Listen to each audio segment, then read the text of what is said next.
Meu nome é Neide de Azevedo Lima e eu nasci em Jundiaí do Sul.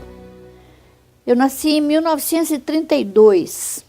Talvez por isso é que eu sempre digo que eu já nasci meio revolucionária, porque era na época da Revolução e tem uma passagem linda que papai e meu tio, que exerceu uma influência fantástica na minha vida, tio Cardoso, eles corriam da Revolução e eles tiveram que atravessar a ponte que liga Ourinhos a Jacarezinho de noite.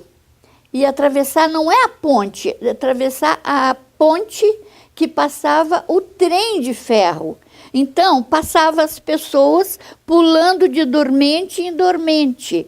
E um dos meus tios, que foi assim um cão de fila, um homem fantástico, muito ligado a meu pai e ao meu tio, que ele disse, olha, eu vou dar um aviso para vocês.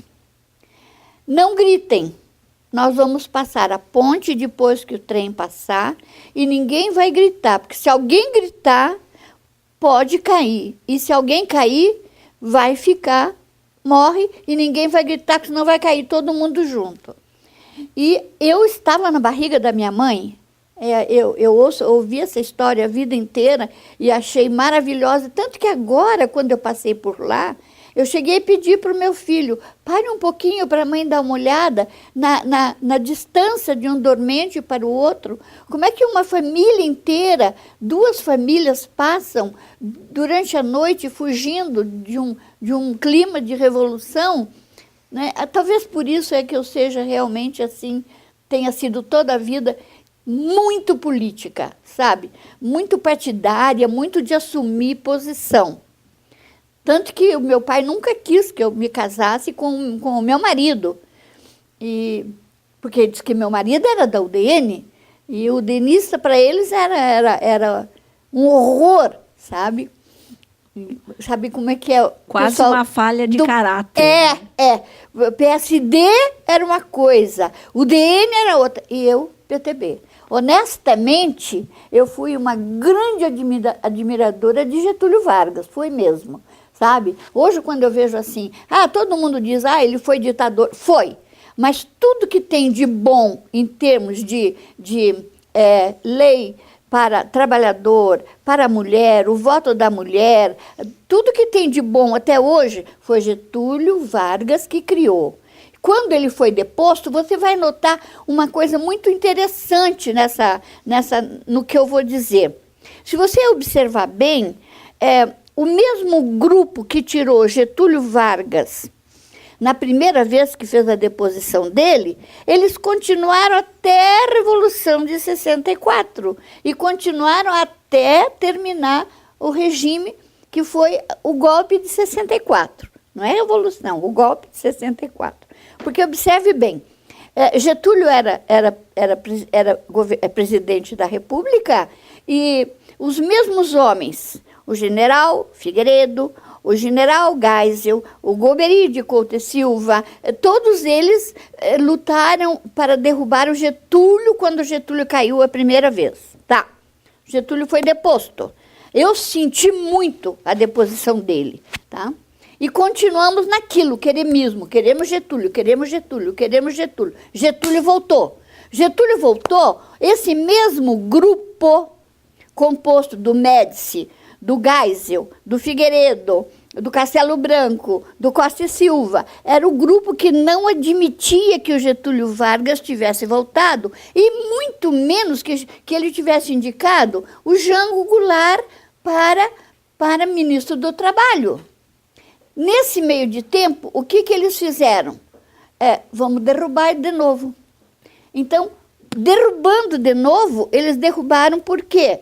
Porque eles não admitiam que Getúlio tivesse voltado, e não admitia sequer que ele voltou não mais como um ditador, tá? Mas voltou como um democrata, que realmente ele terminou a vida dele como um democrata. E outra coisa espantosa que todo mundo, ou melhor, alguns sabem, pouca gente até, o Getúlio foi um homem de família muito rica e saiu paupérrimo. Não vou dizer paupérrimo, mas ele saiu com muito pouca coisa, porque ele nunca roubou. Ele nunca roubou nada do governo. O que ele tinha, ele foi diminuindo, inclusive, porque foi assim que ele viveu. E outra coisa, ele foi vítima de excesso de zelo do anjo que era o grande acompanhante dele, né? Todo mundo chamava o anjo negro, que quis suprimir uma pessoa que prejudicava muito Getúlio Vargas, que foi o Carlos Lacerda, né? Até hoje a gente, quando fala, e quando vê depois a Frente Ampla, esse mesmo pessoal que era contra, todos eles se uniram para formar uma frente ampla contra o golpe de 64, essas pessoas morreram todas.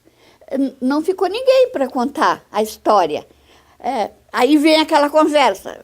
O Carlos Lacerda, injetaram nele um elemento cancerígeno. O Juscelino? O Juscelino foi um acidente que ninguém consegue explicar exatamente como foi, né? E aí Getúlio Vargas deu um tiro no peito. Pô, mas Getúlio Vargas deu um tiro no peito. Tá, foi formada a Frente Ampla. Sobrou alguém da Frente Ampla? Não sobrou ninguém. Um por um, eles foram sendo eliminados. E, inclusive, a gente supõe e acredita que grande número de cassações das pessoas do golpe, depois do golpe, foram pessoas que participaram ou tentaram participar da Frente Ampla, formar uma frente que pudesse reconstruir a democracia no país.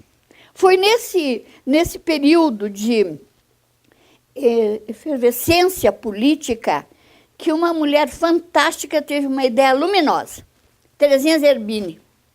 A Terezinha Zerbini foi casada com o general Euríale Zerbini. Ela resolveu que ia fazer um movimento no Brasil para pedir a anistia. Por que ela pediu anistia? Porque a Revolução, digamos assim, vamos pontificar bem isso, o golpe de 64 caçou muitas pessoas, quase a grande maioria delas sem justificativa. Ou prende, ou desaparece, ou vai para o exílio.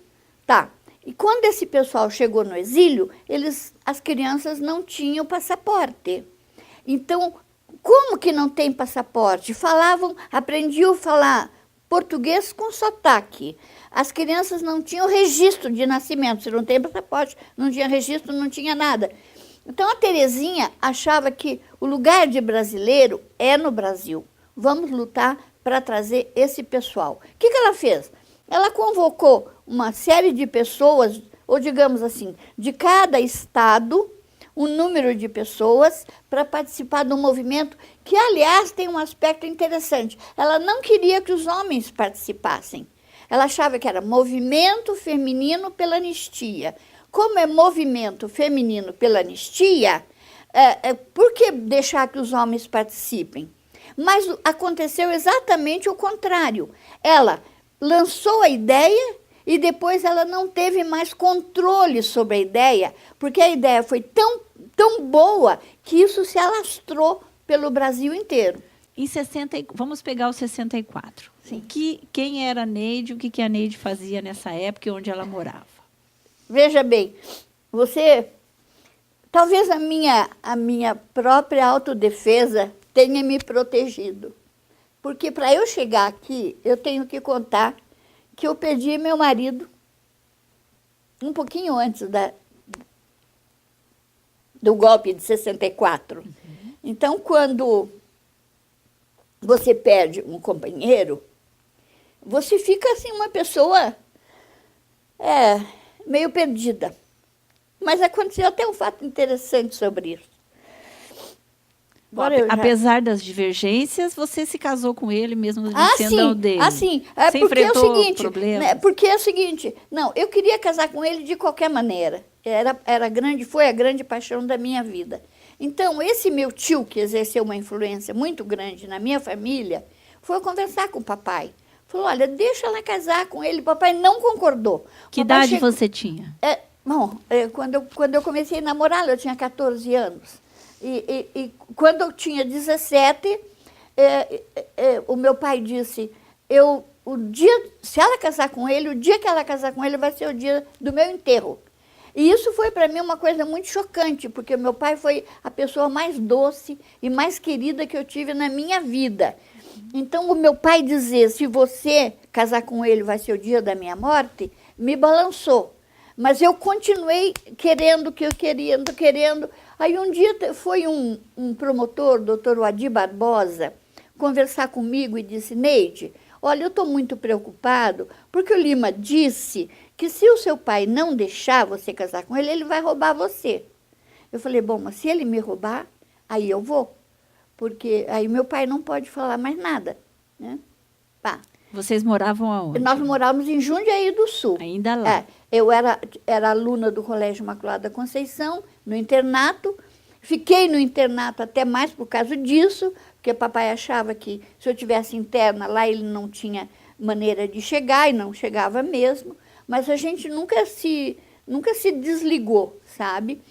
Nunca houve nada, mas era uma coisa assim muito linda, muito, como é que eu vou dizer, muito juvenil, muito criança, muito mágica. É mágico e fantasioso, porque quando eu encontrava com ele, eu corria assim, uma quadra inteira correndo para chegar, e ele ficava abraçadinha, quietinha assim, né? Um homem bem mais maduro, um homem já bem feito na vida e um cara muito lindo, um dos homens mais bonitos que eu já conheci. Até que esse promotor chegou para o papai e falou para ele, falou, olha, se o senhor não deixar, o Lima vai roubar essa menina e ela vai. Aí o papai disse, bom, então marquem o dia do casamento, mas bote uma folha de papel em cima, porque eu não quero nem ver o dia. Porque o dia que ela casar com ele vai ser o dia da minha morte. Aí eu fiquei chocada, porque foi, puxa vida, né? Meu pai falou, outra coisa que é importante, eu não ganhei nada de enxoval. Você vai com a roupa do corpo, você não tem nada. Tá, tudo bem. E eu fui. Quando chegou no dia do meu casamento, um motorista chegou para entregar um baú cheio de um enxoval, tudo pronto. E meu marido, muito brioso, disse, não, ela não vai receber, porque ela não precisa disso, eu já comprei tudo. E outra coisa, ele tinha me levado na costureira, mandou fazer para mim mais ou menos uns 10 vestidos, um vestido de casamento maravilhoso, que quando eu olho até hoje eu penso assim, nossa, parece menininha casando de primeira comunhão, porque era cheio de babadinho e eu casei com um tercinho assim na mão, né? Então foi uma coisa muito linda. E eu vivi muito bem, porque ele era assim, toda a minha roupa, quando estava ou curta, ou comprida, ou meio larga, ele costurava, ele fazia barra, ele fazia comida. Aí eu comecei a fazer faculdade, ele me levava toda noite para a faculdade. Quando eu chegava em casa, tinha uma mesa colocada com tudo. Se não tivesse bolinho, não sei o quê, tinha um negócio frito com canela e açúcar assim por cima, a mesa bem arrumadinha.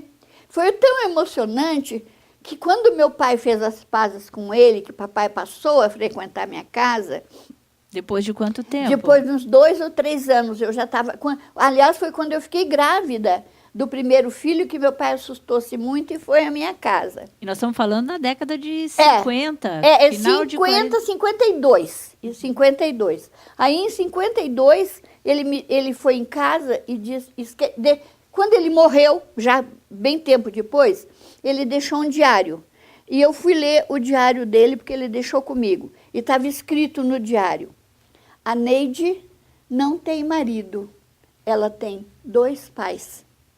Isso para mim foi uma coisa assim muito chocante, porque ele reconheceu a importância que o Lima tinha na minha vida.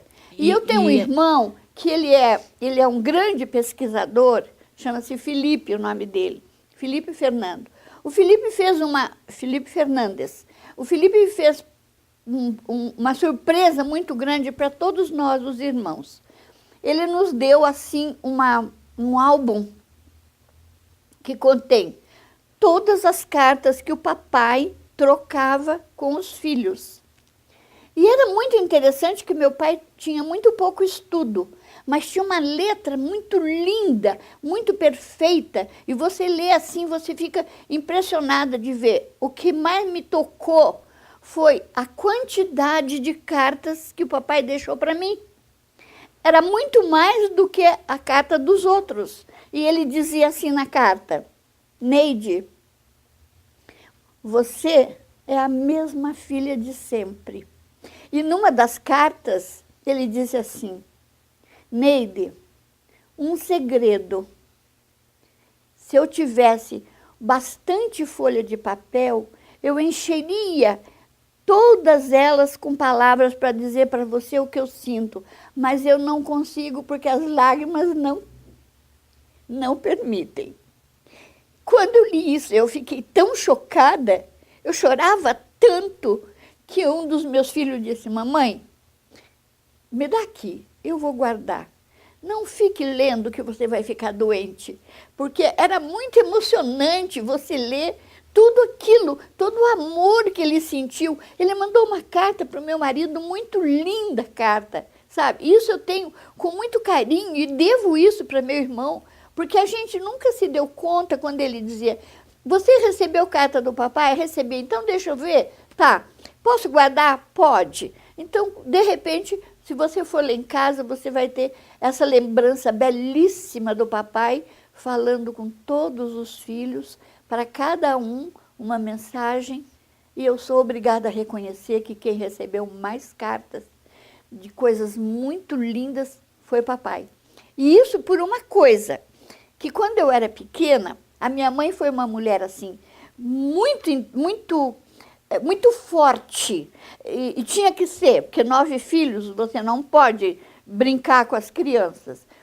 E a mamãe ia me castigar por alguma coisa e eu gritava: socorro, papai, socorro, papai. E o papai vinha correndo me socorrer. E um dia a mamãe disse assim para mim: toda vez que eu vou corrigir você, você chama socorro, papai, e seu pai vem correndo acudir. Mas um dia ele vai viajar. E o dia que ele for viajar, eu vou dar uma surra em você, que você nunca mais vai gritar papai, socorro. E isso realmente aconteceu. Um dia o papai viajou, a mamãe falou: vem cá, agora chegou a minha hora. Você nunca mais vai gritar socorro, papai. Porque hoje, se você quiser gritar, grite, porque ele está viajando e ele não vai vir aqui para acudir você. Depois dessa surra, o papai chegou em casa e disse assim para mim. Foi a única coisa que ele disse: minha filha, o papai arrumou um colégio lindo para você ficar. E eu fui 11 anos interna no Colégio Imaculada Conceição. Mas eu tive a mãe mais importante do mundo. Porque eu já contei isso quando eu tomei posse na Academia de Letras. Eu contei a influência muito grande do meu avô, que era português, e da minha mãe. Porque o meu avô dizia assim para mim: você não precisa ficar lendo livros, você vai ler o dicionário. Leia tudo que tem no dicionário, porque você precisa ter uma linguagem muito bonita. E vou fazer um desafio. Você vai ler o dicionário e vem me dizer qual é a palavra mais bonita. E eu vou dizer para você qual é a palavra que eu acho mais bonita, tá? Porque a minha mãe me fazia declamar, fazer discurso, eu subia num pé de abacateiro e eu ficava declamando, tinha impressão que estava um colosso de gente batendo palma. Eu sonhava muito com tudo isso, em cima do abacateiro. Aí um dia meu avô disse: e agora, você já sabe qual é a palavra que você mais gosta? Falei: a palavra mais bonita do dicionário? Sei. Eu disse: qual é a sua? Fala primeiro. Ele falou: a minha é libélula. Eu falei: nossa, é uma palavra bonita. E a sua? Eu falei: a minha é linda. Sarcófago. Quando eu falei sarcófago, ele disse: viu que barbaridade? Você sabe o que significa sarcófago? Eu falei: não, eu não li. Então o que adiantou você ler no dicionário? Porque se você tivesse lido o que representa sarcófago, você não ia dizer que ela é a mais bonita.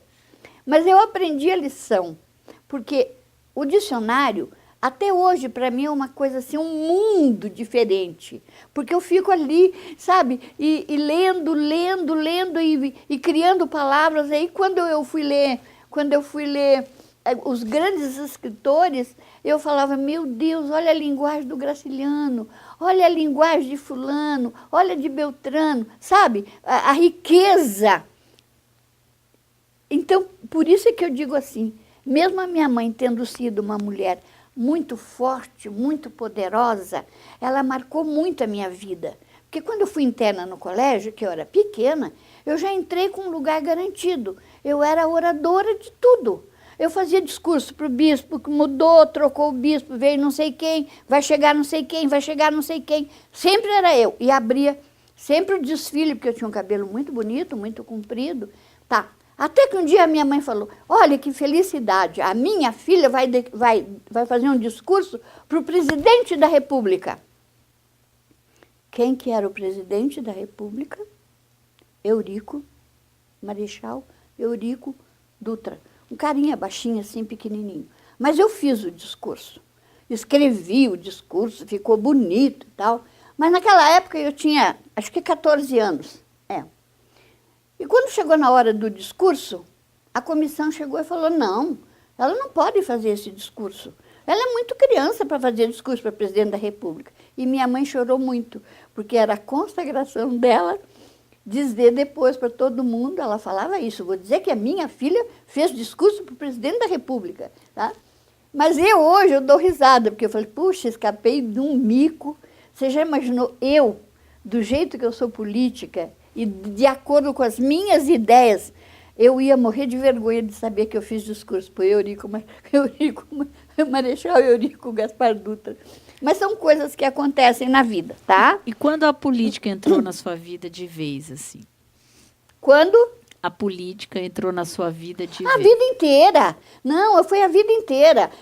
Olha, eu tenho uma coisa, até tem um livro que eu lancei chamado Tambaquareba, que eu conto muito essas histórias. O meu pai era muito político, nós éramos todos muito políticos. E o sonho do meu pai era ser prefeito da cidade. Mas ele era candidato a vereador. Então, a minha mãe fez nós tínhamos um quintal imenso, sabe?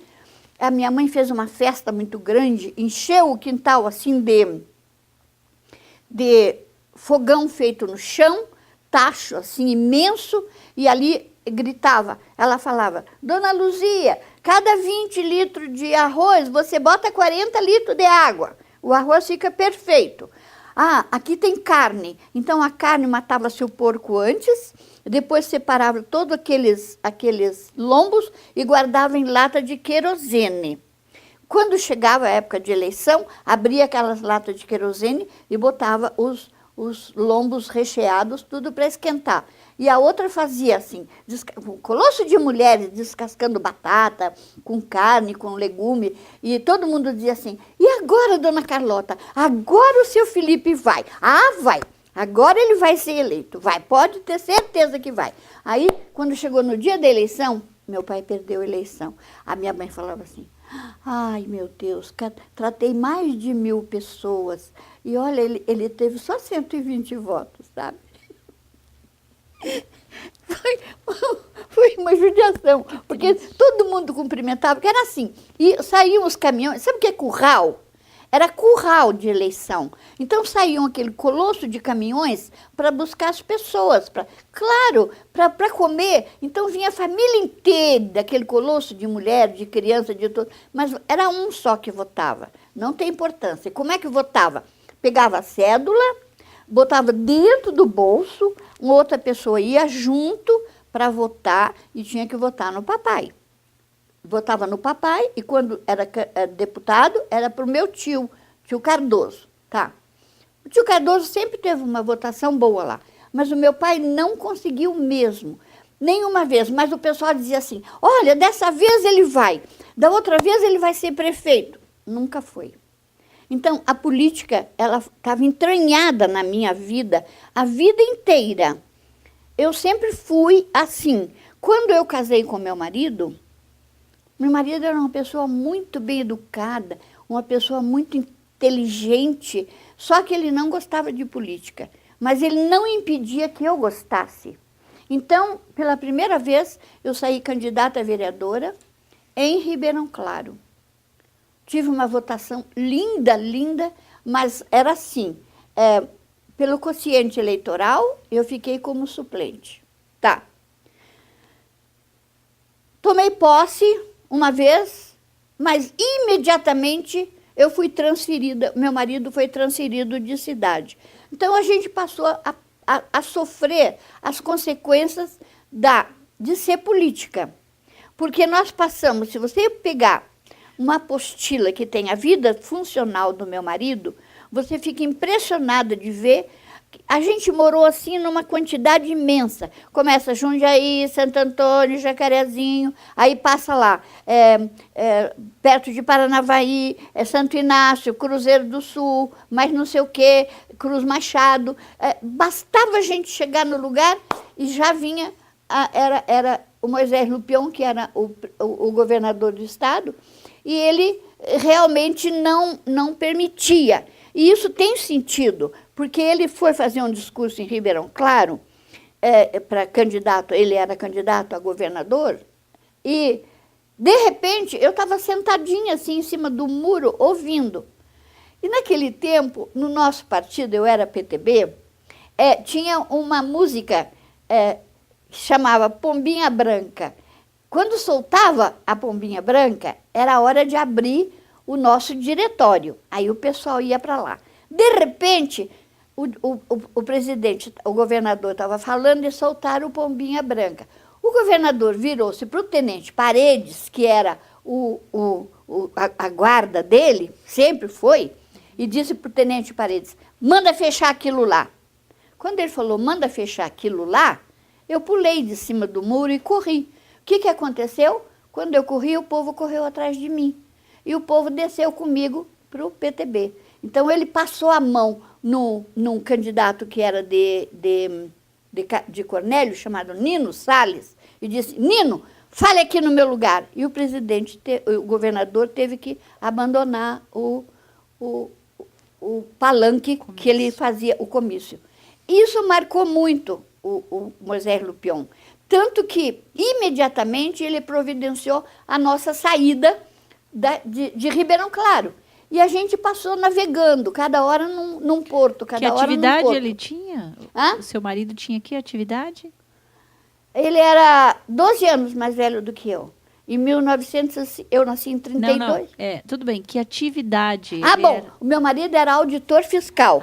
Então, por causa disso, tinha que ser removido para tudo quanto é lado. Tá, mas para nós, o fato dele ser removido, as pessoas às vezes perguntam assim, puxa, mas será que foi só por causa da Neide?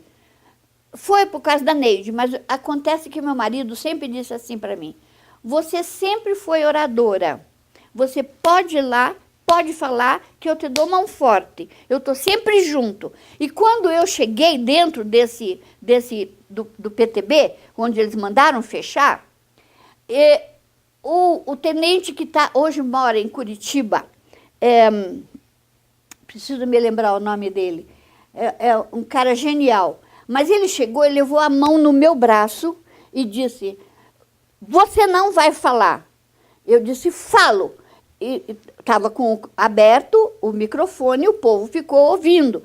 E ele dizia, eu dizia, larga da minha mão. Ele, você não fala, falo, não falo, falo.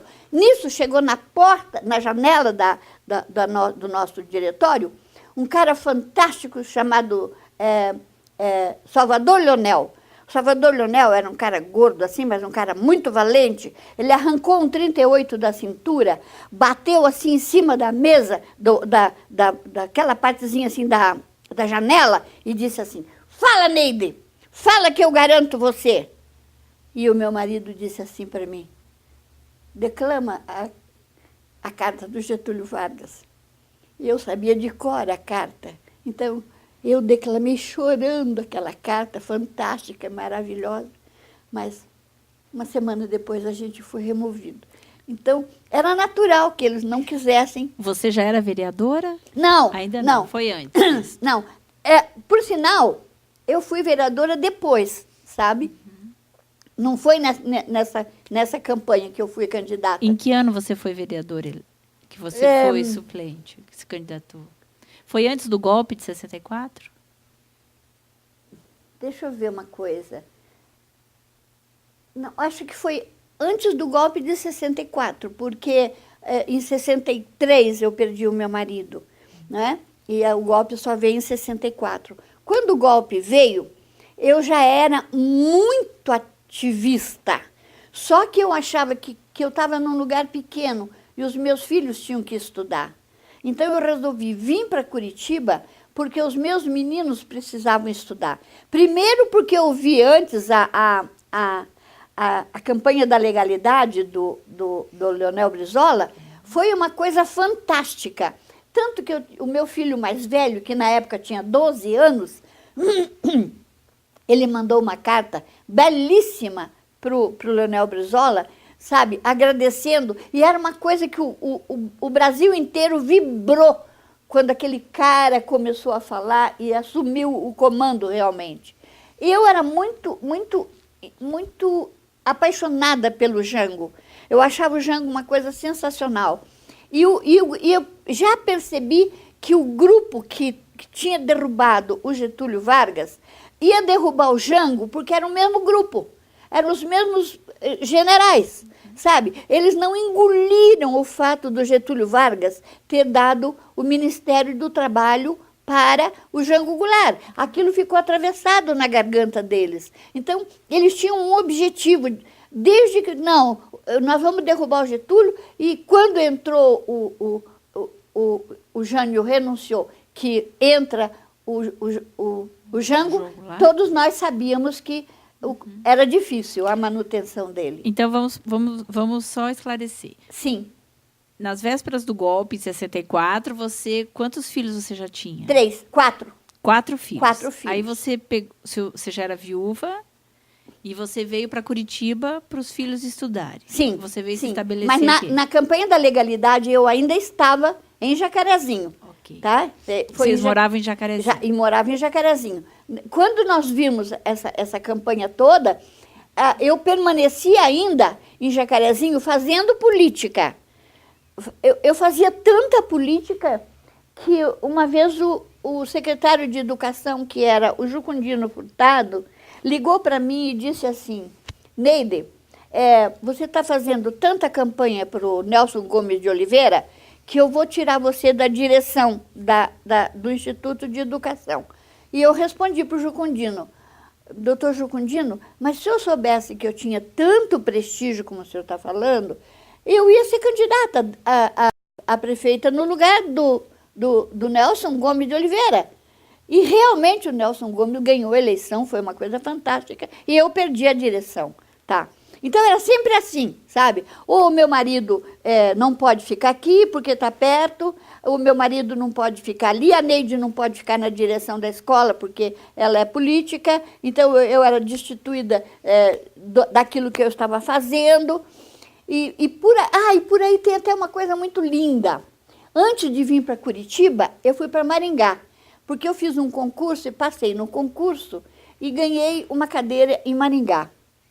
Cheguei em Maringá, você imagina, eu já era viúva, cheguei em Maringá sem conhecer ninguém, e de repente bate na porta do meu apartamento uma mulher fantástica, maravilhosa, e disse assim para mim: eu sou assistente técnica do Instituto de Educação, estou saindo e vim convidar você para assumir a assistência técnica do Instituto de Educação.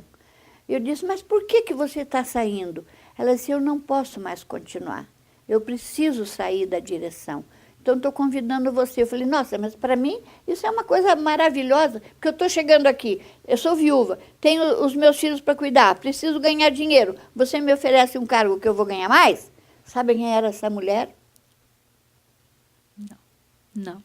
A senhora do Edésio Passos. Zélia Passos. Zélia Passos, sabe?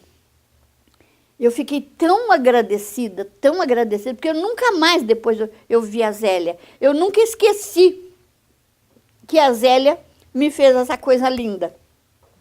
Tanto que quando eu convidei a Zélia para fazer um depoimento na Comissão Verdade, eu contei esse fato. E ela disse assim para mim, e você quer saber agora por que eu ofereci o cargo para você? Porque eu disse, eu nunca soube por que a Zélia ofereceu esse cargo para mim. Ela disse assim, eu ofereci porque eu tinha recebido uma proposta para deixar assistência técnica e trabalhar numa fábrica como operária. Meu Deus, eu levei um choque com aquilo. Pela P, né?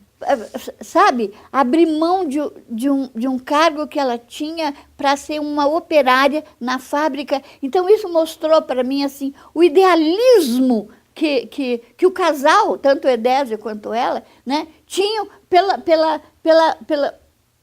pelo problema de consciência deles. Eles eram comunistas, eram marxistas. Então, para defender e para propagar isto, abriram mão de tudo. Sabe, é um idealismo que eu não sei se eu teria essa, mesmo eu sendo do jeito que eu sempre fui, eu não sei se eu teria essa... Abnegação.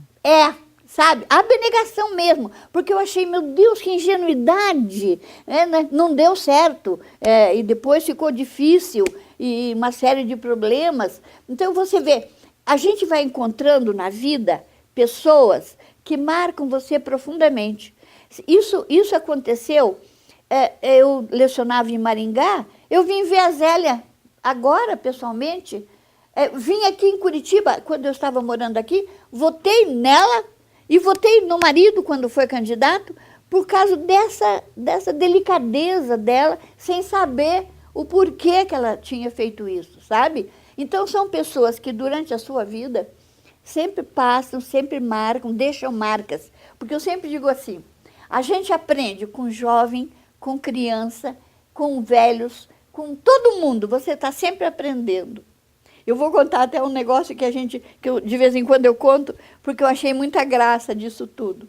Quando eu tomei posse na Academia de Letras, eu fiz um discurso muito lindo e fui aplaudida com o povo em pé.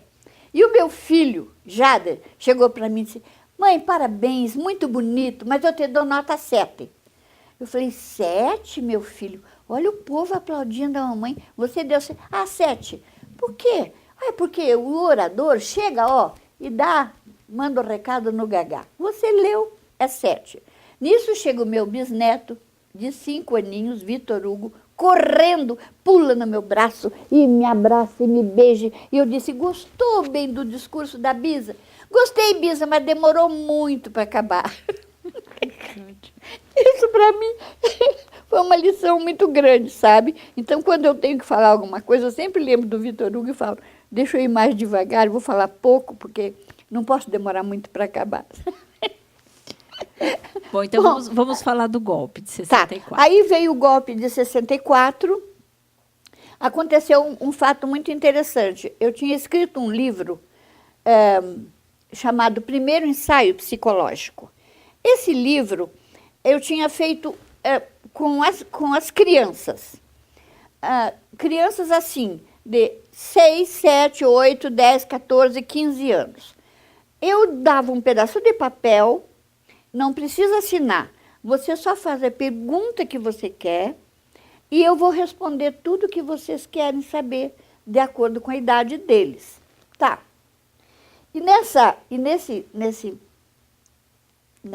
Esse exercício? Nesse exercício lindo, eu tive um material fantástico para fazer o trabalho, o livro Primeiro Ensaio Psicológico.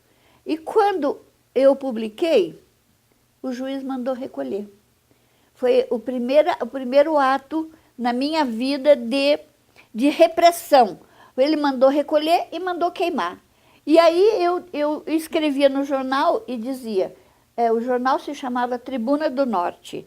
Eu tenho até hoje os originais guardados.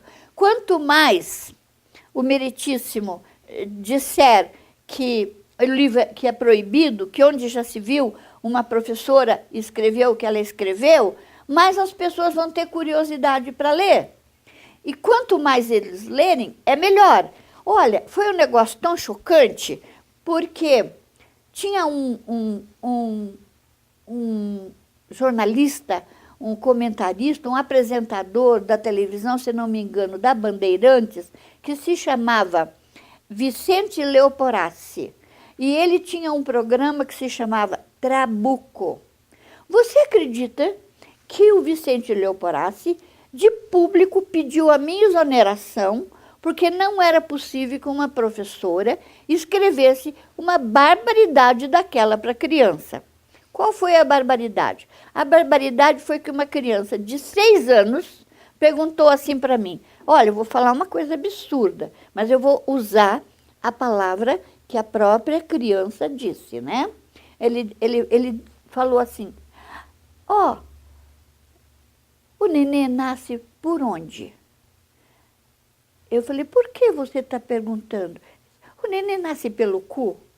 Eu falei: não, bem, você está certo de pensar assim. Nasce pelo nariz? Não, não dá. Nasce pelo ouvido? Não, não dá. Nasce pela boca? Não dá. São os buracos que você conhece. Mas todas nós mulheres temos um lugarzinho maravilhoso que se chama vagina. Ela abre, dá passagem para o bebê e depois ela se fecha. Olha que coisa linda. Todos nós mulheres ganhamos neném desse jeito. A sua mulher vai ganhar assim, a mamãe ganhou assim, a sua namorada, a sua irmã, todas as mulheres ganham igualzinho, eu estou falando para você.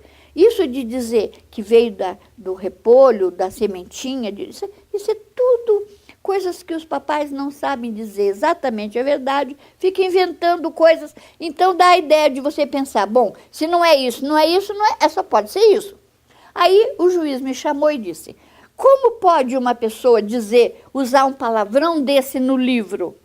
Aí eu perguntei assim: mas o meritíssimo queria que eu dissesse o quê? Que a criança perguntou assim para mim: o nenê nasce pelo ânus? Eu seria hipócrita, mentirosa, porque uma criança de 6 anos nunca ia saber que o nome é esse. Então eu tinha que usar a linguagem dele, né? Então a minha vida sempre foi assim de resistência, sabe?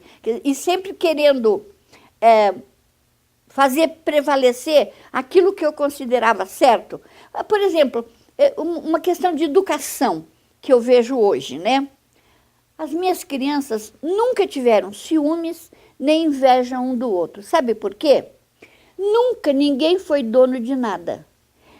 Eu ia comprar camisa, porque eles eram 11 meses, 1 ano de diferença, e isso com 5, 6 anos, depois não tem mais diferença de tamanho.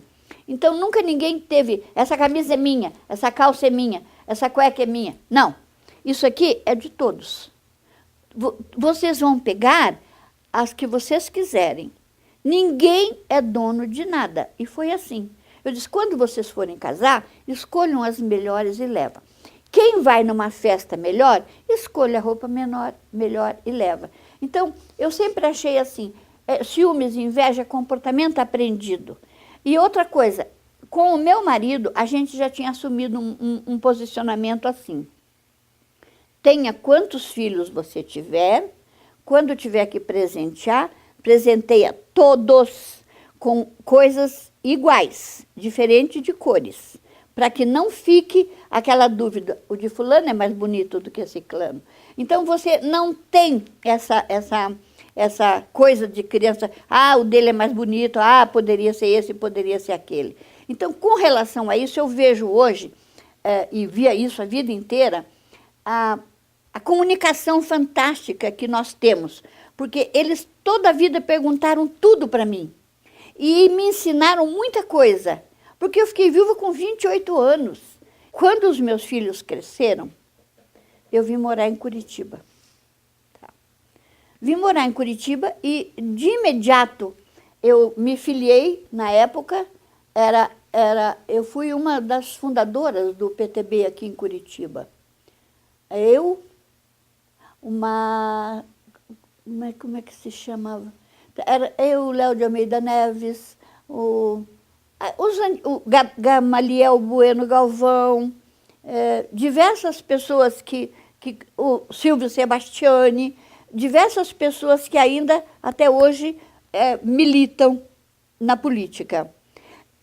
Fui candidata aqui pelo MDB, porque foi assim, quando nós fundamos o PTB, era uma coisa. Em seguida, o Golbery de Couto e Silva entregou a nossa sigla para a Ivete Vargas. Quando entregou, eu fui a primeira que saí do PTB. Falei, não quero, com a Ivete Vargas eu não fico, nem com ela, nem com o Golbery. Então, eu fui para o PMDB. E no PMDB, na época era MDB, no MDB eu fui candidata a vereadora em Curitiba e tive uma votação fantástica. Não fui eleita pelo quociente eleitoral, mas foi uma coisa muito linda, porque eu fazia campanha só em pontos de ônibus. Visitava todos os pontos de ônibus me apresentando. E foi uma coisa muito linda, porque de imediato surgiu a anistia. Quando surgiu a anistia, a Terezinha Zerbini me convidou para ser presidente do movimento feminino pela anistia. Então, nesse aspecto é que eu acho que foi um trabalho muito bonito, porque eu tinha um fuquinho. E no fuque eu coloquei um aparelho de som, e eu tinha um apelido muito interessante. O meu nome era A Gota d'Água. A Gota d'Água está passando aí. Olha, a Gota d'Água vai falar em tal lugar. Então, eu saía e fazia uma pregação sobre política e sobre anistia com o meu carrinho. Mas era muito lindo, porque eu não ficava andando. Eu parava numa esquina, por exemplo, e às vezes até depois do horário, sabe? E fazia uma pregação curta, mas eu explicava direitinho o que eu queria, por que a gente estava pedindo anistia, as crianças como é que viviam, que não tinha passaporte, que lugar de brasileiro era aqui, não era lá. E aí, depois que eu falava, eu percebia assim, muitas senhoras, senhores, crianças, saíam todos na porta para ouvir. E quando eu passava, eles falavam, oi, gota d'água, oi, gota d'água, sabe? Porque era assim, seu voto pode ser a gota d'água. Então, é a gota d'água. Todo mundo aqui conhecia isso, era uma coisa assim muito linda. Bom, aí começou uma coisa que marcou muito a minha vida, que foi muito chocante. Eu fui participar, não assistir, uma reunião no edifício Asa, aqui no edifício Asa, funcionava a Associação de Professores. Quando terminou a reunião, que eu desci, o meu fuquinho, eles tinham jogado ácido em cima, tinham destruído a pintura do meu fuque. Eu fiquei um pouco assustada com aquilo, falei, mas quem poderia ter feito isto? Em seguida, apareceu, na semana seguinte, pregado no meu fuque, um papel do tamanho de um papel sulfite, era uma caveira preta com duas tíbias brancas, e dizia assim, seus dias estão contados. Aí passava uma semana, vinha outro lá e dizia assim, está chegando a hora do confronto final.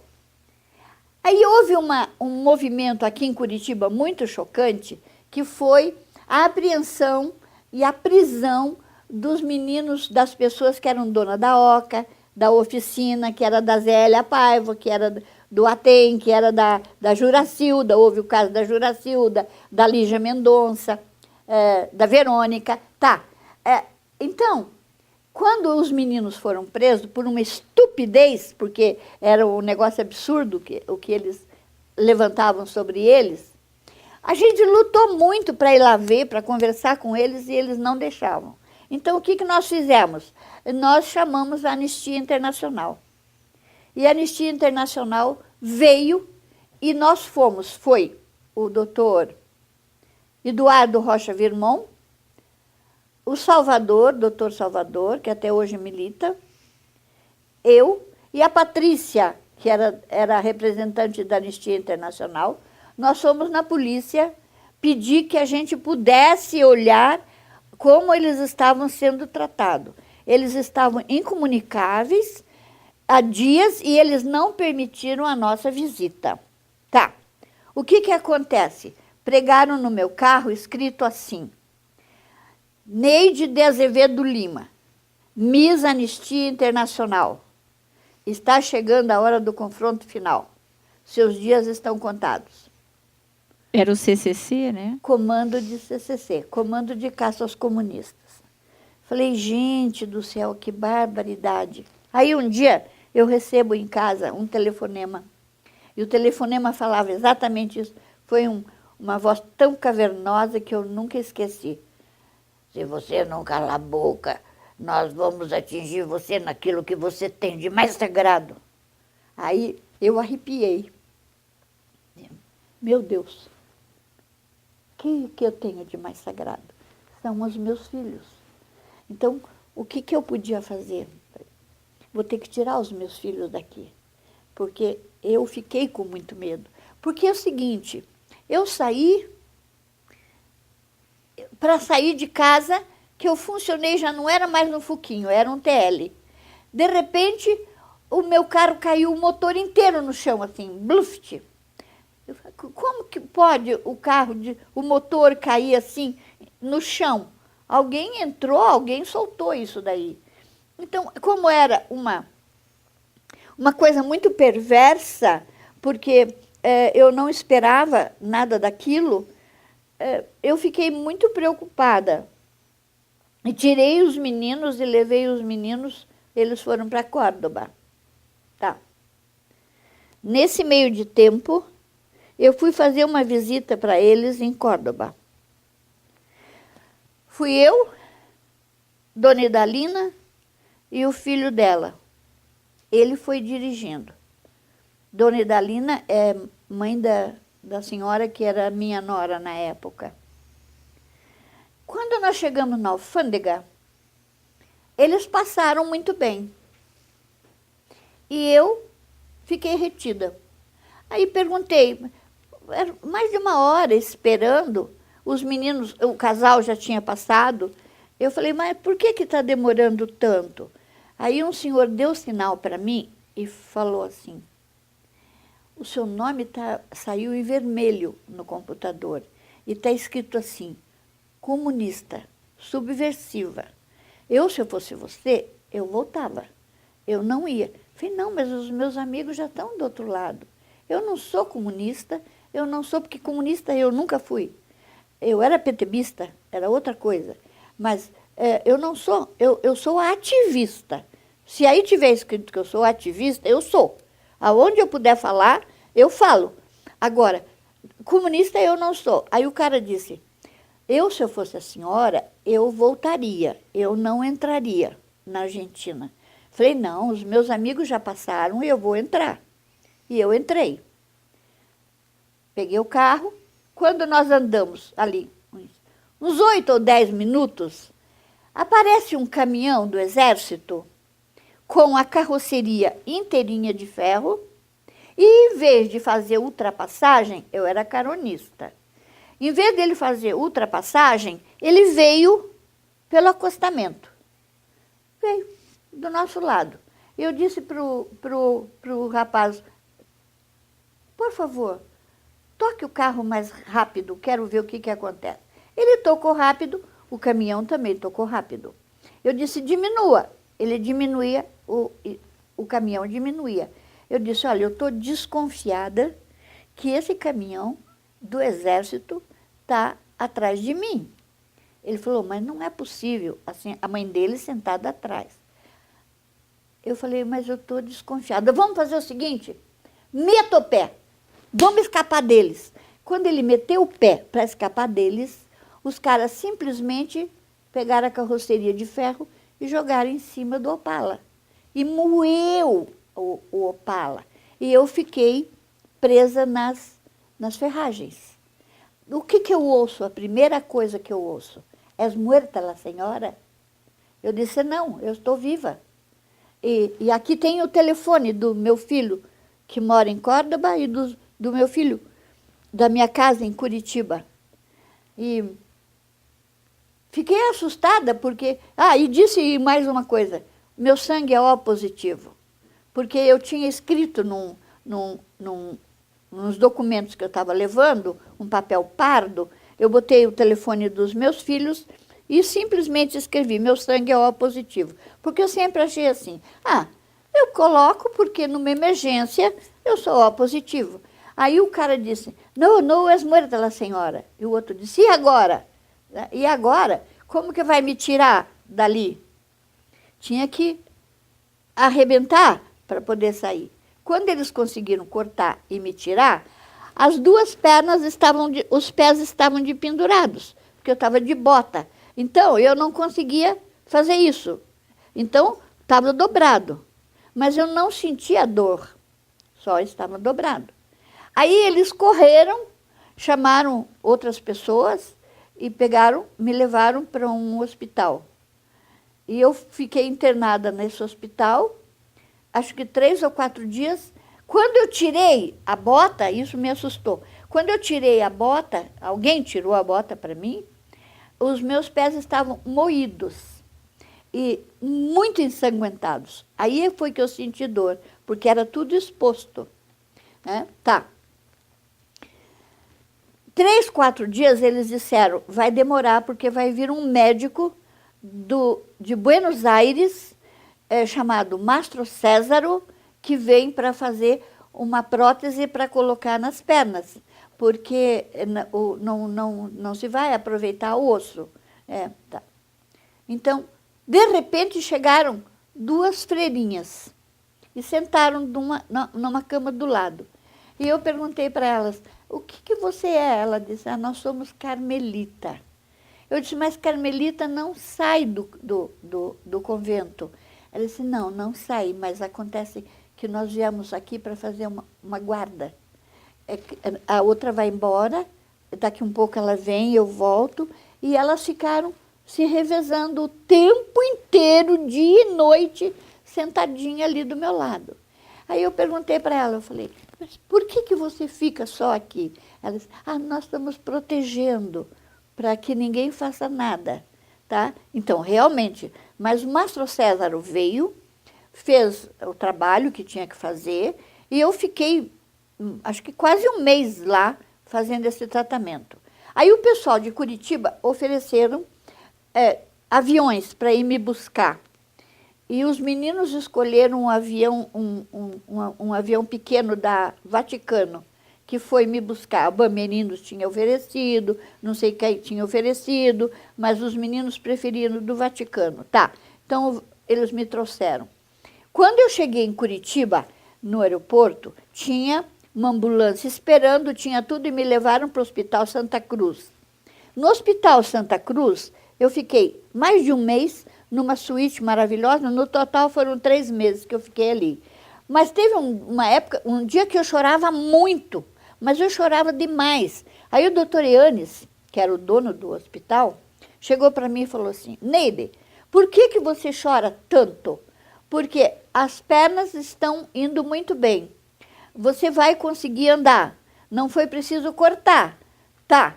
Agora, você está a caminho da recuperação. E por que você chora? Eu disse: eu choro porque eu estou numa suíte e eu não tenho dinheiro para pagar isso daqui. E eu fico, quando eu me lembro que eu estou aqui todo esse tempo numa suíte, eu me assusto, porque eu não tenho como pagar. Ele disse: é por isso que você está chorando? Não era para contar, mas agora eu vou contar. E eu vou contar para você, porque eu devo isso para o povo de Curitiba, sabe? Eu nunca tive chance de dizer: povo de Curitiba, obrigado pelo que vocês fizeram. Aí ele disse: se você está preocupada por causa de dinheiro, saiba que a partir da hora que você entrou aqui, o povo inteiro está vindo aí, eles trazem dinheiro, eles trazem cheque, eles trazem quantidade, tem listas e listas assinadas com o nome das pessoas, com quanto eles estão doando, e isso aí vai ficar para você acertar as contas. Você já tem 80 mil reais. Aí eu chorava mais ainda. Porque como é que pode uma cidade, sabe, levar dinheiro no hospital para pagar o meu tratamento? Fazia acho que já 3 meses que eu estava internada. Quando eu saí andando na cadeira de rodas, andando de muletas, primeiro muito tempo de cadeira de rodas, depois de muletas. Mas nós chamamos, os meninos chamaram, disseram, mãe, e agora? O que nós vamos fazer com esse dinheiro? Vamos pagar o hospital. Chamamos o doutor Teranos e ele disse, não, Neide, nós não vamos cobrar o hospital. Esse dinheiro é seu. Falei, não, o dinheiro não é nosso. Então, o que nós vamos fazer? Nós vamos distribuir esse dinheiro entre asilo de velho, casa de crianças e para as freirinhas que atenderam a gente, que me atenderam lá o tempo inteiro. Então, nós chamamos a imprensa, chamamos as entidades e distribuímos aquele dinheiro entre eles, porque se foi um dinheiro para pagar o hospital, não tinha sentido que a gente ficasse com esse dinheiro. Então, eu devo isso para Curitiba, sabe?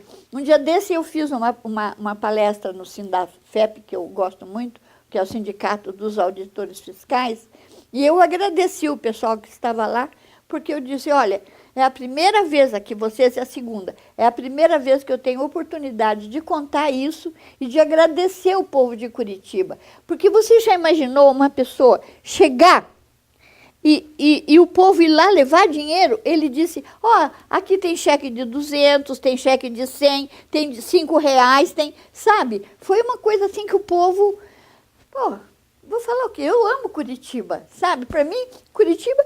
O povo de... Quando eu ouço alguém falar assim, porque o povo de Curitiba... Eu falei, pelo amor de Deus, para, não fala do povo de Curitiba, sabe?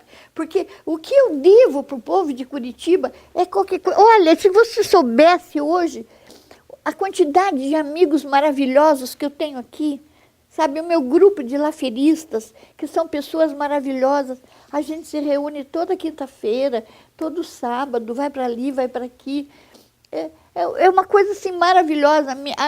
O Centro de Letras que eu pertenço, a Academia de Letras José de Alencar que eu pertenço, então eu tenho um grupo muito grande aqui, que eu não faço isso em lugar nenhum, não tem outro lugar, sabe? Então eu amo Curitiba e a minha vida política inteira realmente foi aqui. Eu devo muito uma coisa aqui em Curitiba, a Faculdade de Tuiuti.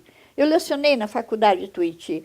E quando lecionei na Faculdade de Tuiuti, os alunos cerraram fileira junto comigo, sabe? Foi muito lindo. Tudo que eu passei aqui em Curitiba, eu não tenho nada que dizer, isso não foi legal ou aquilo não foi legal. Não. A vida inteira foi muito legal. Tanto que hoje eu moro em Santo Antônio da Platina, que quando eu saí daqui, eu saí porque o médico disse, Neide, você tem um problema sério, o clima daqui não favorece você. Então, você vai ter que sair daqui pelo clima. Eu saí. Mas hoje eu tenho um apartamento lá, outro aqui. Eu vivo lá e vivo aqui. Eu fico aqui o tempo que eu posso, fico lá o tempo que preciso, mas eu devo muito para o povo de Curitiba. Olha, políticos em Curitiba, eu tenho grandes amigos. Léo de Almeida Neves é um cara sensacional. Dr. Nilson Carias é sensacional. Doutor Raul, é difícil até eu citar, sabe? Porque é uma quantidade assim, lindo. Então vamos falar agora da questão do comitê. Comitê da Anistia. Feminino pela Anistia. Eu estava muito preocupada porque eu disse, mas, puxa vida, são pessoas tão maravilhosas que estão lá dentro, doutor Pedro Bodê, doutor Faquim, doutor Olímpio, a Ivete, a Vera, o Márcio, mas parece que eu me sentia assim, aquém do pessoal que estava ali, sabe? Eu quero saber do Comitê Feminino pela Anistia. O Comitê Feminino pela Anistia. Mais tarde a gente vai falar da comissão, não se preocupe. O Comitê Feminino pela Anistia Vamos foi uma falar coisa tão fantástica que, de repente, não era só no Paraná. nós corremos o Brasil inteiro, sabe? O pessoal gritava. Quando o pessoal gritava, socorro, aqui está acontecendo isso, isso, isso, a gente ia para lá. Uma coisa eu sou obrigada a contar para você. Nunca ninguém nos deu um tostão para custear essas nossas despesas. O Nilton Sguarese me deu uma passagem para Recife, só essa única passagem, que a gente foi a Recife, que vale a pena comentar realmente sobre isso. Outras pessoas que ajudaram o movimento feminino pela anistia foi a Elis Regina, a Fafá de Belém, o Chico Buarque, a Marieta Severo, o marido da Regina, que era o Mariano. Eles fizeram um show no Botafogo para arrecadar dinheiro, para ajudar a Terezinha a coordenar alguma coisa para nós. Tá. Mas a gente corria em qualquer cidade. Quando a Terezinha fundou o movimento da anistia, ela escolheu assim: Helena Greco, em Minas Gerais, a Neide, no Paraná, a Mila Calduro, lá em Porto Alegre, e junto com a Mila Calduro tinha também a Kita, que era irmã do Leonel Brizola, tinha também uma outra extraordinária que colocou em cima do caixão do Jango aquela bandeira da anistia, foi ela que... Nízia, me perdoe, foi ela que levou. Em São Paulo, nós tínhamos a Ruth Escobar. A Ruth Escobar também foi uma pessoa fantástica, maravilhosa. De Santos tinha a senhora do Davi Capistrano, que foi também morto e desaparecido durante muito tempo. E tinha Dona Isabel na Bahia, tinha Maria Luísa no Recife. Não, Maria Luísa era de Fortaleza. Então, qualquer uma delas que gritasse que ali está acontecendo isso, a gente corria em grupo para ir para lá. Um dia nós recebemos um aviso que tinham 20, 21 ou 22 jovens de 20 anos, 20 e pouquinho, 21, 22, que estavam presos há 2 anos em Recife, estavam escarrando sangue, as mães não conseguiam ver de maneira nenhuma, e a gente foi para lá para ver o que podia fazer. Em que ano você lembra? Isso aí foi, acho que em 78, que foi o pior ano que teve realmente. Eram jovens presos políticos? Presos políticos. Entre eles estava o Rolino Sonde, estava o Mário Pomar, Márcio. Eu tenho uma relação muito grande deles e eu tenho cartas que a gente trocava, ficou trocando depois disso tudo. Mas nós chegamos lá e não conseguimos entrar para ver os meninos. Então, o que nós fizemos? Nós resolvemos fazer uma marcha das mulheres lá dentro de Recife. E foi proibido a nossa entrada na Assembleia, que nós queríamos primeiro ir na Assembleia. Foi quando veio o Roberto Freire, esse que agora é de Recife e que veio para São Paulo, que foi candidato a senador, um cara genial. O Roberto Freire nos deu um apoio muito grande.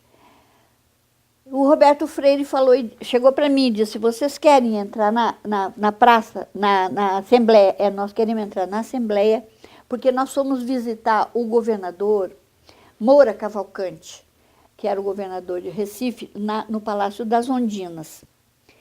E eu me assustei quando eu entrei lá, porque do tamanho da parede dele tinha uma foto do Figueiredo pulando a cavalo. Ele ele gostava muito de equitação e hipismo, então tinha uma foto do cara, mas o cavalo pegou assim a parede inteira, sabe? Eu até brinquei com ele, eu falei: nossa, uma placa desse tamanho aí dava para servir de parede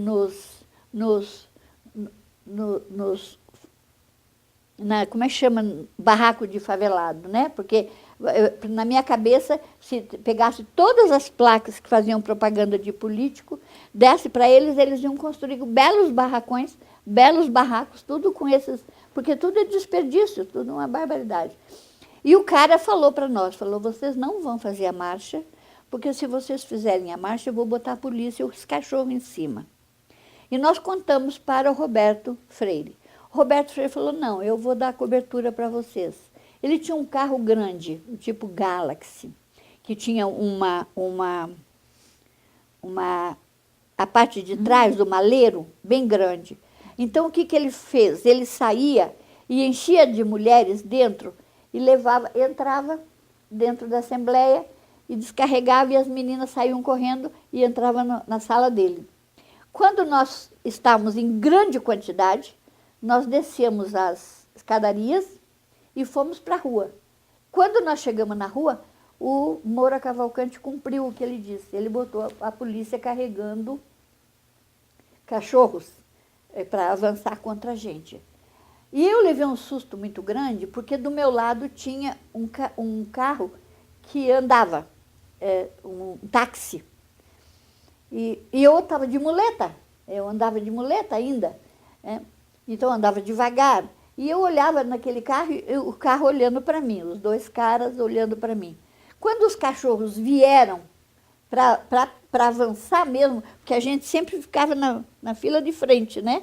Você tem que, não é demonstrar coragem, você tem que assumir. Então eu vou na frente, se tiver que pegar, vem em mim primeiro. Então nós estávamos, as mulheres, a Helena Greco, a Ruth Escobar, a Terezinha não foi, eu, uma senhora chamada Celeste, que é da própria Recife, e de repente, os cachorros, quando chegaram, esses caras abriram a porta do carro, me juntaram e jogaram dentro do carro. Quando eles me jogaram dentro do carro, eu pensei, nossa, deve ser sequestro. E fiquei assim um pouco com medo. Ele disse para mim, não se preocupe, não se preocupe, nós somos do bem. Nós estamos acompanhando você porque nós sabíamos o que ia acontecer. Nós vamos levar você para um outro lugar. Eu disse, mas para onde vocês vão me levar? Não, a senhora vai saber na hora.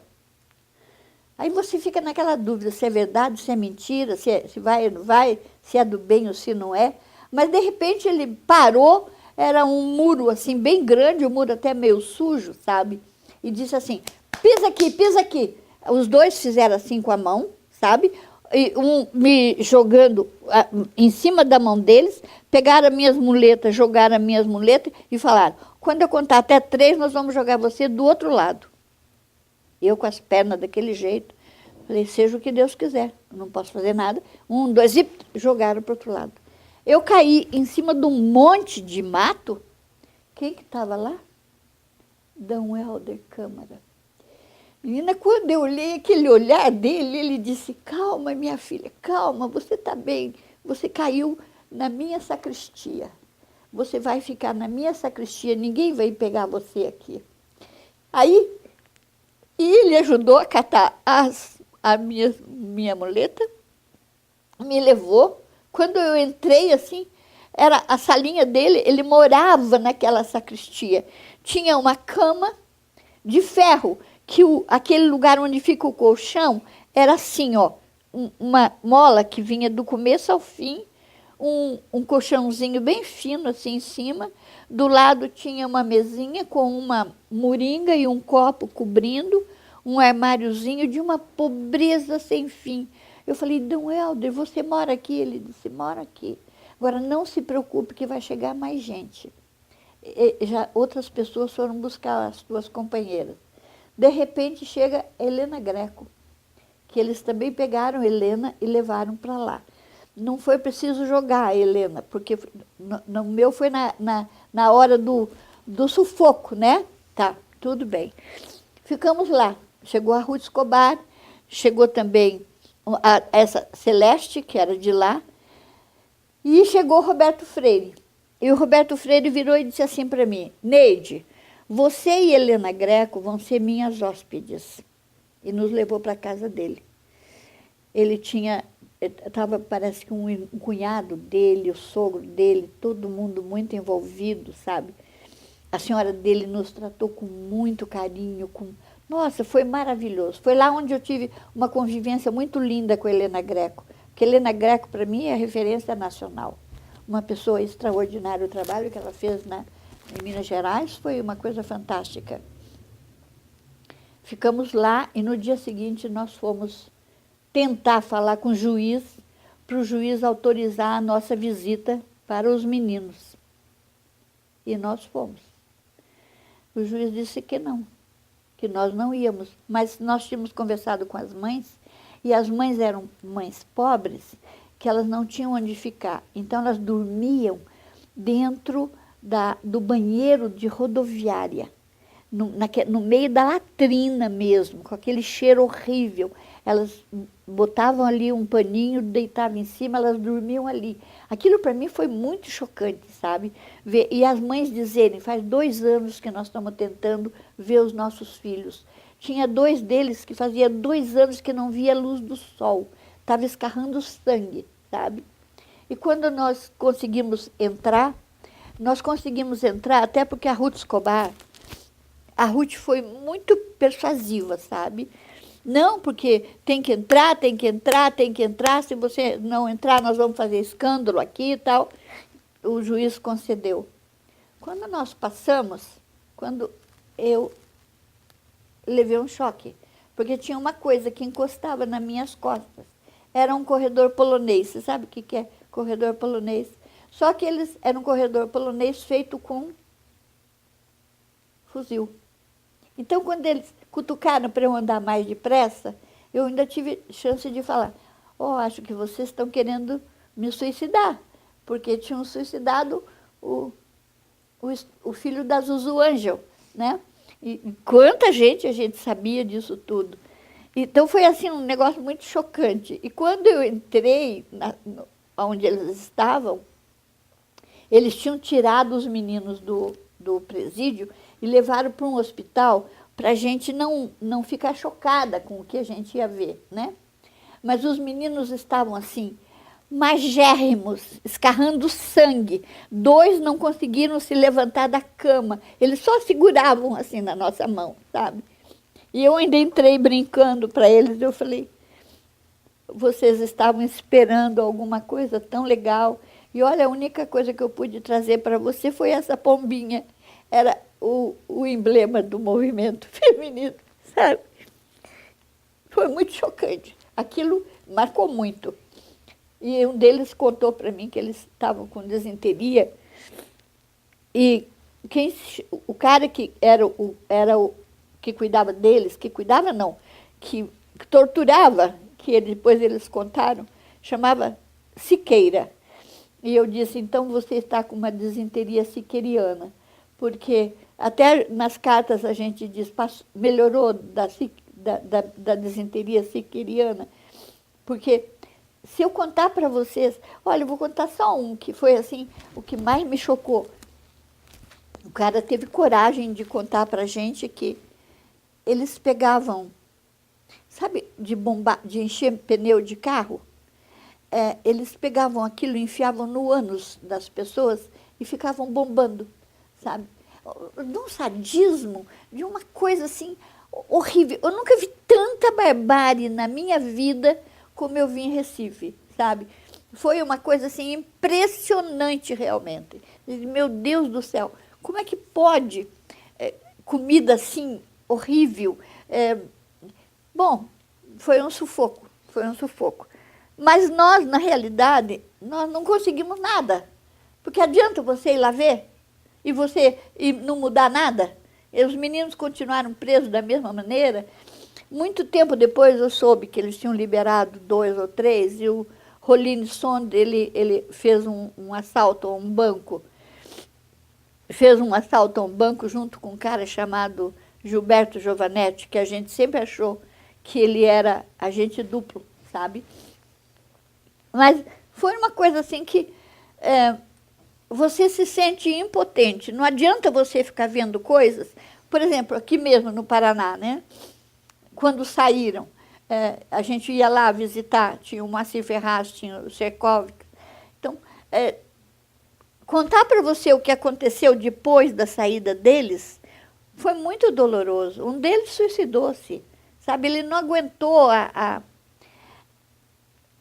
porque tem coisa que a gente não pode falar, sabe? Que eles passaram. E aquilo marcou tanto, o trauma foi tão grande, que de vergonha de contar para a família, prefere se matar, sabe? Então, eu ouvi isso da boca deles, ouvi isso do Frei Tito. Frei Tito, porque quando a gente fala em movimento feminino pela anistia, a gente não pode falar só em termos de Paraná, sabe? Porque a gente corria o Brasil inteiro. Vai para cá, vai para lá, onde gritassem. O Frei Tito, ele olhava numa janela e ele falava, ó o torturador, sabe? Ele gritava de medo, que ele viu o torturador em todo lugar onde ele estava. Então foi uma coisa assim, Bárbara, eu tenho mais ou menos umas 300 poemas que eu escrevi nessa época, que eu nunca publiquei, porque eram coisas assim muito pesadas, sabe? Muito dolorosa disso tudo. E a Terezinha Zerbini, ela fez um jantar, tem coisas que você tem que dar risada também. Primeiro ela fez uma missa muito bonita, porque a gente ia para as igrejas, conversava com os bispos, levava o documento, a gente falava na hora do evangelho, a gente distribuía panfleto, a gente panfletava a cidade, tudo que fosse possível na cabeça da gente, que a gente podia fazer, a gente ia fazer. Até então era mais mulheres. Só mulheres. A Terezinha sempre disse, não, deixa os homens de lado, é um movimento feminino. Tá. E aí, quando ela marcou uma missa, e ela pediu que todas as mulheres fossem vestidas de branco, não sei o que e tal, tá, tudo bem, não tinha nada demais, era anistia, tá. Mas a Eni Moreira era uma menina, uma moça, uma senhora, não, era solteira, pequenininha, ela era secretária do Sobral Pinto. O Sobral Pinto foi um dos maiores homens do Brasil em termos de anistia, sabe? Ele, Petrônio Portela, meu Deus do céu, é um negócio assim, de pessoas que eu nunca vi tanta dedicação, sabe? Iluminadas. Era uma coisa, e determinadas. E outra coisa, o incentivo que eles davam, porque você, de repente, vê o Sobral, com aquela idade que tinha, só defendendo o comunista, só se batendo pela liberdade, e a Eni era a secretária dela, a Emi era a secretária dele. E a Emi não gostou da maneira como a Terezinha falou, que ela não queria que fosse, isso era um movimento feminino, era um movimento assim. A Emi virou e disse para ela, a partir de agora eu não estou mais no movimento feminino pela anistia. Eu vou criar um movimento com o Dr. Sobral e vai se chamar Comitê Brasileiro pela Anistia. E fundou o Comitê Brasileiro pela Anistia. Para nós, foi uma perda muito grande, porque a presença do doutor Sobral não era só a presença, sabe? Era uma referência. E a Emi era uma grande representante dele. Tanto que foi muito lindo o movimento que ela fez, o movimento cresceu muito, porque aí sim, o movimento Comitê Brasileiro pela Anistia, entra todo mundo. E quando criou-se o Comitê Brasileiro pela Anistia, eu recebi um convite para ir participar da inauguração do Comitê Brasileiro pela Anistia em Londrina. E foi muito lindo, que eu liguei para a Terezinha e eu disse, Terezinha, eu estou indo para lá, assim, você me manda um documento, em nome do movimento, se congratulando pela criação deles, porque você veja bem, nós fazemos o movimento feminino, eles é geral, entendeu? Quer dizer, a abrangência é muito grande, mas não pode tirar o mérito da Terezinha de ela. Não interessa se o parente dela se o marido dela tinha sido cassado. O que interessa é que ela fez um movimento que foi nacional, escapou da mão dela, foi pelo Brasil inteiro e deu no que deu. E deu no que deu, com toda a irritação dos nossos companheiros que não queriam a anistia do jeito que foi dada. E, inclusive, o Leonel Brizola chegou a dizer para mim, não é essa anistia que nós queremos, vocês não deveriam ter concordado. Ele usou até uma outra expressão, sabe? E disse mais, ele disse, nós não fizemos nada para ser anistiado. Nós simplesmente lutamos para a manutenção de um governo legítimo, eleito pelo povo, e não concordamos com o golpe que foi dado. Isso não é revolução, isso é golpe. Então, nós não temos do que ser anistiado, sabe? Ele foi muita irritação e ele chegou a falar mesmo nesse sentido. Onde já se viu vocês aceitarem uma anistia dessa? Né? Mas eu até disse para ele na hora, não foi aceitar, foi uma conquista. O que nós conseguimos conquistar foi esse tipo de anistia. Se a anistia é recíproca, tudo bem, amanhã ou depois pode até mudar. E eu não vejo nenhuma razão para não aceitar agora, porque digamos assim, é o que foi possível conquistar. Você pensa que o governo deu anistia para nós porque quis? Balela! Ele não deu porque ele quis, não. Ele foi obrigado a dar porque o povo estava realmente exigindo de uma maneira fantástica, maravilhosa. Meu Deus do céu, aquela campanha das diretas, a Fafá de Belém cantando o hino nacional, o Brasil inteiro, sabe, parado. Porque aí eu me irrito, sim, eu me irrito quando eu escuto alguém dizer, porque nós fomos os heróis. Conversa! Não tem essa de nós fomos heróis. O povo brasileiro conquistou a anistia. Foi o povo que saiu à rua, que gritou. A Terezinha começou o movimento feminino, a outra entrou com o Comitê Brasileiro pela Anistia. Surgiram centenas de movimentos que existem até hoje, trabalhando até para manutenção e para modificação, revisão, da anistia. Esses dias eu tive que responder um artigo que um grande jornalista escreveu, que é o Domingos Pellegrini, não é? Porque o Domingos Pellegrini publicou na Gazeta do Povo, ele criticou a audiência, ele não citou especificamente o meu nome, mas quem coordenou a audiência de Apucarana fui eu. E como ele disse, está no norte do Paraná uma comissão de meias-verdades. E eu disse para ele, eu respondi, eu disse, realmente, é uma comissão de meia-verdade, porque falta alguém sentar para ser julgado, porque os torturadores não foram julgados.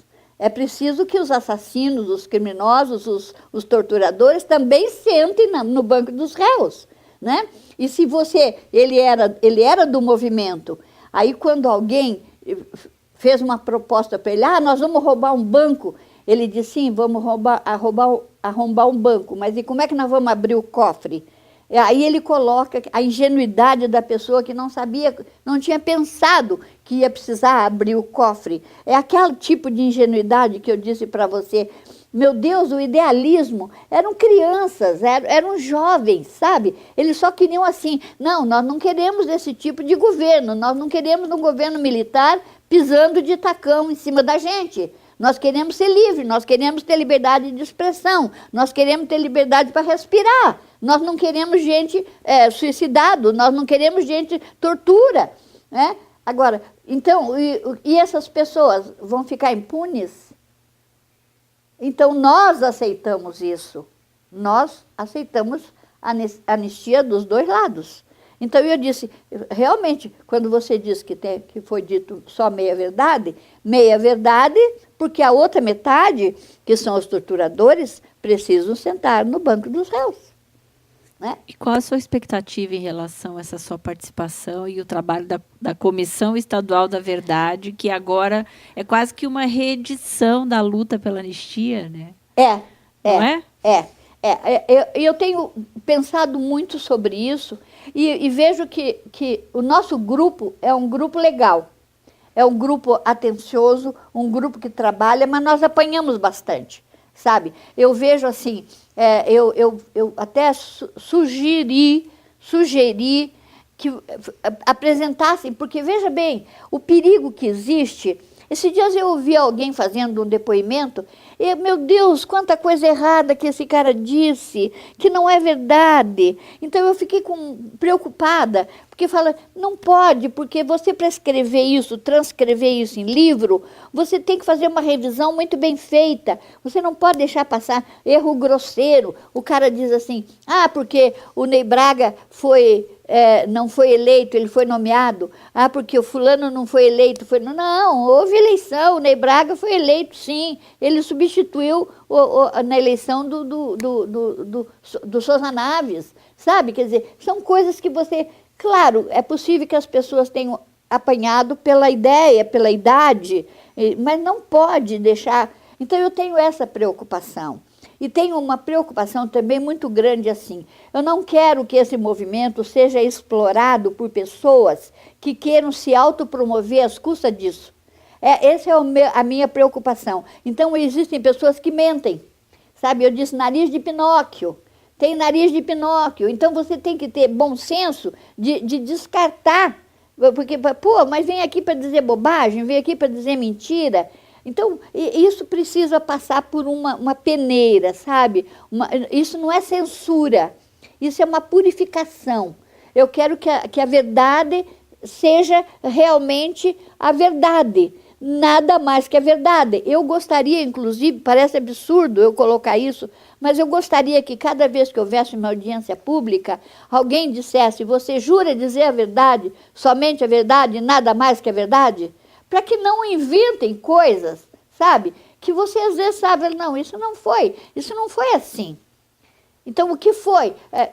Essa é a minha preocupação, sabe? Eu até sugeri que fosse pedido para as pessoas que vão ser depoentes, que eles façam um pequeno currículo, contando algumas coisas para antes de você sabatinar, antes de você ouvir o testemunho dele, conferir se realmente aquilo é verdade, sabe? Porque senão, por exemplo, para mim fica difícil alguém falar uma coisa, porque eu vivi a história.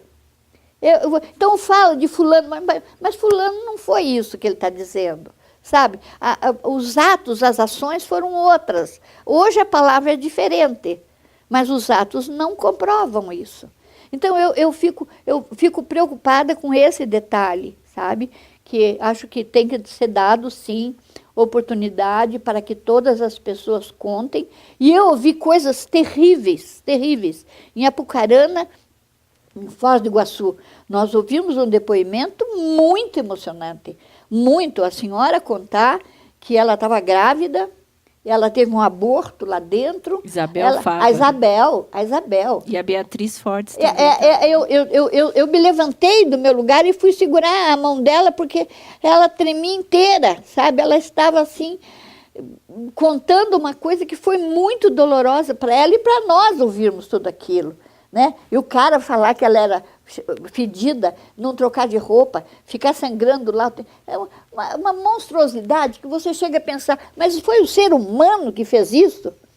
Foi o ser humano que fez isso, meu Deus do céu. Sabe, eu não vejo isso nos animais.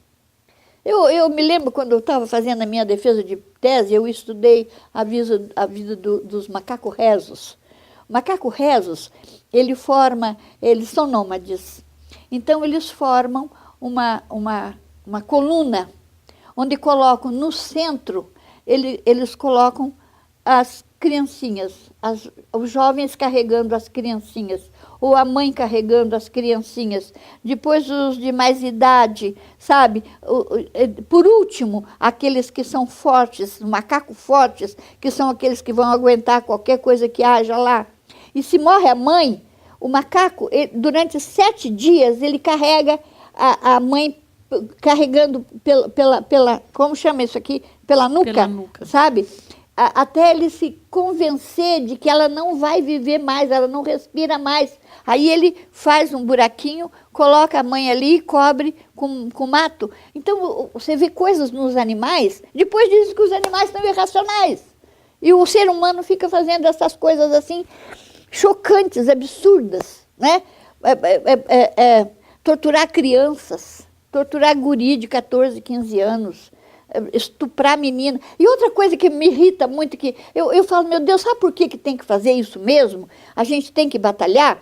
Porque você está vendo que isso acontece todo dia. Que deu Amarildo. Onde é que foi parar o Amarildo, meu Deus do céu? O próprio caso Tainá, né? Tá cheio disso, o tempo inteiro. A tortura, é tortura, sabe? Mas, então, Neide, então, para a gente meio que ir para os finalmente... Desculpe. Não, querida, foi ótima a sua conversa e ver que você realmente viveu a história e está no lugar certo, de novo, na hora certa. Vamos fazer um fechamento, né? Das suas expectativas agora para frente, depois dessa viagem que você acabou de fazer? Pois é. Eu disse, até comentando, quando liguei para Mariana, falei, Mariana, eu vou demorar para voltar. Eu tenho que voltar a Apucarana. Eu disse, o Saint-Exupéry, ele disse, tu te tornas responsável por tudo aquilo que conquistas. Então, eu tenho que voltar, agora eu vou voltar de novo a Apucarana, dia 21 de outubro, que eles vão levar uma peça de teatro, murro na ponta de faca, e pede que a presença da comissão para discutir, e eu vou submeter amanhã para o nosso coordenador a autorização para a gente comparecer lá, né? E eu só tenho uma preocupação, que eu quero que a maior número de estudantes participem, sabe? E isso foi lindo lá em Apucarana. O gerente do hotel me chamou e disse, nossa, venha ver que multidão está subindo aqui. Eu olhei assim dos dois lados, aquele mundo de jovens, sabe? E eu fiquei parada assim na frente e disse, para onde vocês estão indo? Nós vamos ouvir a audiência pública que vai ter no teatro. Nós conseguimos colocar lá 480 jovens.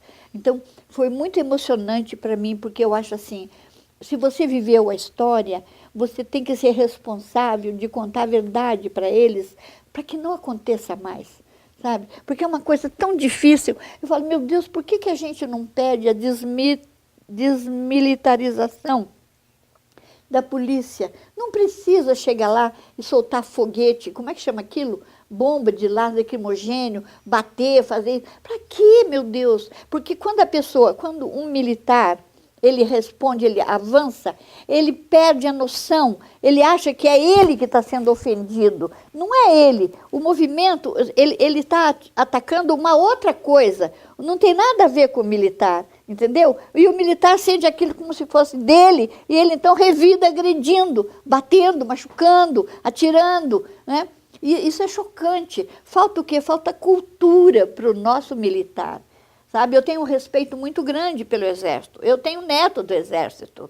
Então, eu sou patriota. Eu sou pessoa que canto hino nacional de mão no peito. Eu aprendi assim, sabe? Então, eu acho que o Exército... Eu tenho um poema lindo, inclusive, que eu digo que o Exército tem a responsabilidade de garantir a unidade nacional. É esse o objetivo, é a unidade nacional. Mas unidade nacional, quando está em jogo a pátria inteira, mas dividir irmãos contra irmãos não leva a nada, né? Então, essa desmilitarização seria um caso de ser pensado e desmilitarizar, não deixar que façam, porque o jovem, o movimento lindo que eles fizeram foi um movimento espontâneo, geração espontânea, sabe? Foi um ato instintivo. Vamos para a rua. Sabe por que nós vamos para a rua? Porque a bandalheira está demais.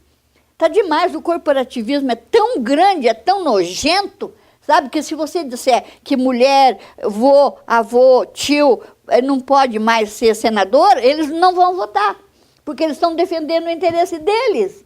Então, de repente, por que não diz assim, você pode ficar só 2 anos de mandato?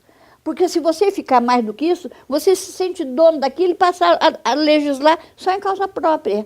Só em causa própria. Aí vira isso que está. Olha, hoje dá vergonha você ver, com raras exceções, eu tiro o Pedro Simão, eu tiro o Jarbas Vasconcelos, sabe? Eu tiro um ou outro do meio disso tudo. Mas é possível você admitir que um Feliciano continue ministro? Que o ministro agora continue lá, o tal do Maneco, continue lá, e a presidente, para não perder as horinhas, os minutinhos que ela tem na televisão, vai aguentar o cara, e o cara faz uma ameaça, como ele fez. Eu vou dizer, se me tirarem, eu vou dizer coisas impublicáveis. Então, conta o que é. Você está fazendo um favor para o Brasil. sabe? Essa divisão do Brasil em ministérios fatiaram o país como se tivesse 26, quanto? 30 e quantos agora? Quantos ministros tem? 30 e não sei quanto? 39. Quanto? 39? 39. Um absurdo. Desculpe. É uma revolta, assim, uma indignação santa, sabe? De pensar, puta, lutei em vão a vida inteira. Será que não vai mudar isso? Muito obrigada. A luta continua. A luta continua, tem que continuar. Tem que continuar. Ainda bem que os meus filhos estão aí, concordam comigo e são iguais a mim, sabe? Lutam e tem que lutar mesmo. E a juventude tem que lutar. Eu acredito na juventude. Tá?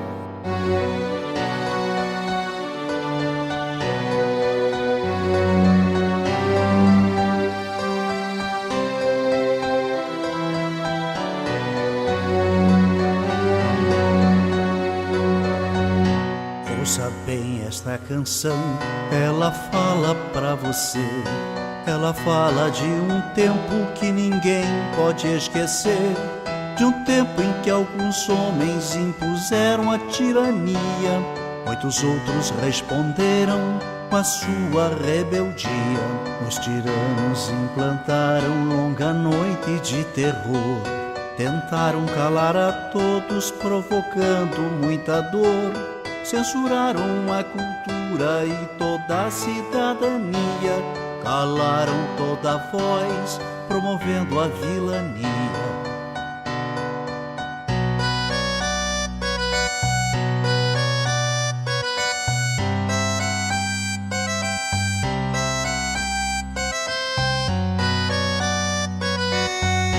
Pelas fábricas, escolas, nas ruas e construções, reagiu o nosso povo à violência dos grilhões. Resistiram estudantes, camponeses e operários.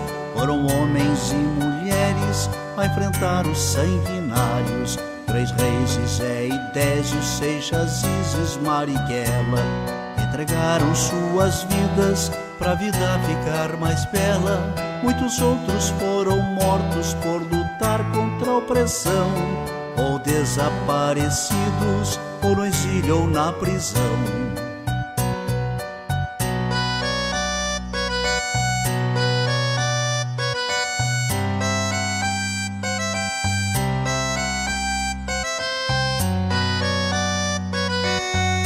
Com a luta desses homens derrotou-se o opressor. Muito sangue derramado, muita lágrima e suor. Quem tem medo de retorno não se sinta equivocado. O terror que foi um dia poderá voltar dobrado. A mesma vigilância de quem ama a liberdade poderá impedir que volte o império da maldade.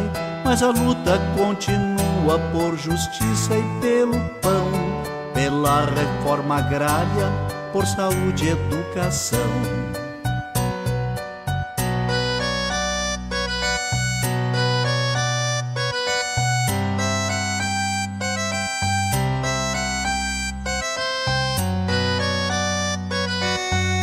A miséria ainda se espalha, a violência é assassina, juventude sem futuro, a história nos ensina. Só unido nosso povo vencerá a exclusão, um homem tendo por outro sentimento de união. O recado já está dado pro vizinho e seu irmão. Quando a luta cai, o outro estende a mão. Não se cale quem tem fome, quem tem sede de ternura, pois a vida favorece a quem luta com bravura.